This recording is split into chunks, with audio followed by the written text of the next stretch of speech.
Property tax को लेके लोगों के मन में बहुत सारी शंकाएं कुछ है, तो हम क्लैरिफाई करने के लिए आप लोगों के माध्यम से हम लोगों को बताना चाहते हैं कि प्रॉपर्टी टैक्स एक्चुअल में है क्या और कितना लगने वाला है।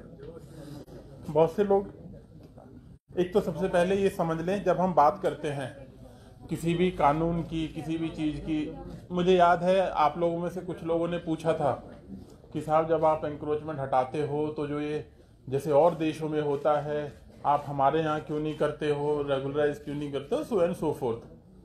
तो जब हम बात करते हैं भाई पूरे देश की, तो उसी हिसाब से प्रॉपर्टी टैक्स भी एक ऐसा टैक्स है जो पूरे देश में लगा हुआ है, और JNK अपने आप में सबसे लास्ट स्टेट या यूटी है जिसमें ये इन्फोर्स किया गया है। किसी भी म्यूनिसिपैलिटी की आय का एक मुख्य साधन जो है प्रॉपर्टी टैक्स होता है। अगर आप देखेंगे कि जनरली जो म्यूनिसिपैलिटी के जो काम होते हैं वो लोगों से जो रोज़मर्रा के जो एकदम टच वाले जो कार्य होते हैं वो सबसे ज़्यादा म्यूनिसिपैलिटी ही करती है। आपकी साफ़ सफाई होगी, आप घर से बाहर निकलोगे तो साफ़ सफाई होगी, मतलब जन्म से लेके मृत्यु तक जितने भी एसेंशियल काम है वो म्यूनिसिपैलिटी के दायरे में आते हैं, और म्यूनिसिपैलिटी अच्छे से सर्विसेज प्रोवाइड कर सके तो उसकी एक आय का एक साधन होता है प्रॉपर्टी टैक्स।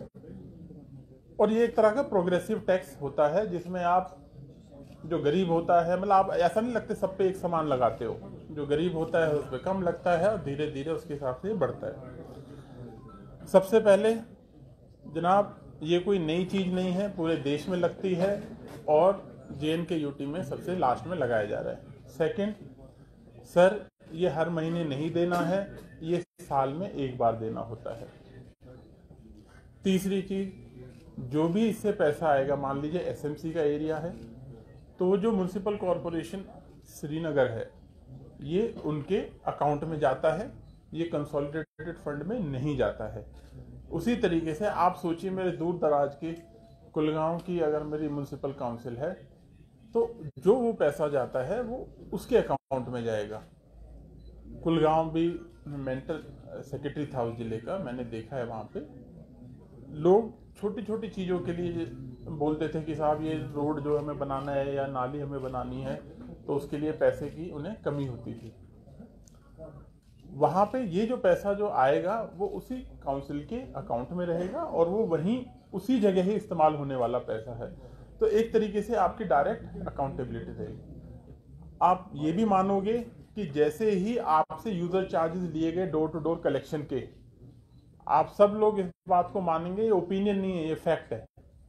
जब तक आपसे यूजर चार्जेस नहीं लिए गए थे उससे पहले जो सर्विस थी और जब आपसे यूजर चार्जेस लिए गए उसके बाद जो सर्विस हुई है, आप खुद उस बात को मानेंगे कि यूजर चार्ज देने के बाद एक तो जो हमारा नागरिक है उसमें जागृति आती है, वो एनलाइटेंड होता है कि नहीं भाई मुझे इसको जो है, मैं आपको यूजर चार्जेस दे रहा हूँ साहब, मुझे तो अब आपको, मेरे पास गाड़ी नहीं आई एक भी दिन तो आप कहते हो मेरे पास गाड़ी क्यों नहीं आ रही है कि नहीं?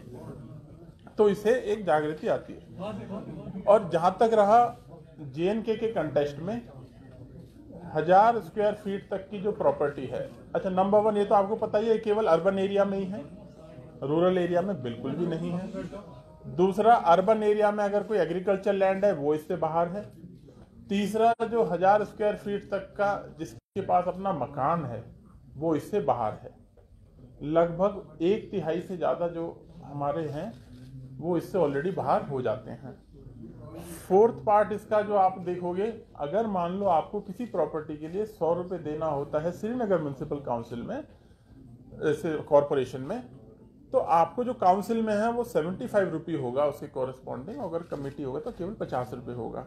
तो जितना एक आदमी दूर दराज एरिया में रहता है, जो बेचारा अभी गरीब है, अपना मकान बनाया है, तो वो उसमें ऑलरेडी एग्जम्प्टेड है, 1000 स्क्वायर फीट तक ऑलरेडी एग्जम्प्टेड है। उसके बाद इसको प्रोग्रेसिवली उसमें बढ़ाया गया है, इसके फैक्टर्स है, कैलकुलेशंस हैं। मेरी आप लोगों से रिक्वेस्ट रहेगी, अगर आप इसको एक बार देखोगे तो आपके दिमाग से अपने आप ये मिथ्या दूर हो जाएगी। किसी को लगता होगा पता नहीं 6000 ले लेगा, 10,000 ले लेगा, 15,000 ले लेंगे और हर महीने ले लेंगे, ऐसा नहीं है, साल में है।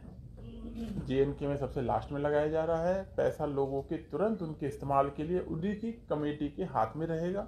जो काउंसलर रहेगा जिस एरिया से एक बार कमेटी में पैसा आएगा तो वो उतना ही उससे अच्छा काम कर सकता है। और जो हमारे रेट है वो पूरे देश में सबसे कम है। उसका स्लैब आप लोगों के माध्यम से न्यूज़पेपर्स में भी दिखाया गया था कि कितना है।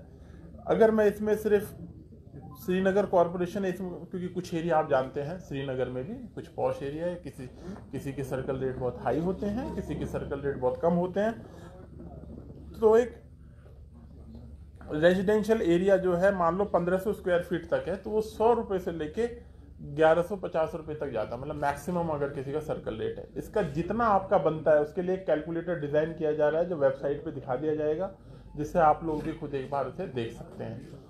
तो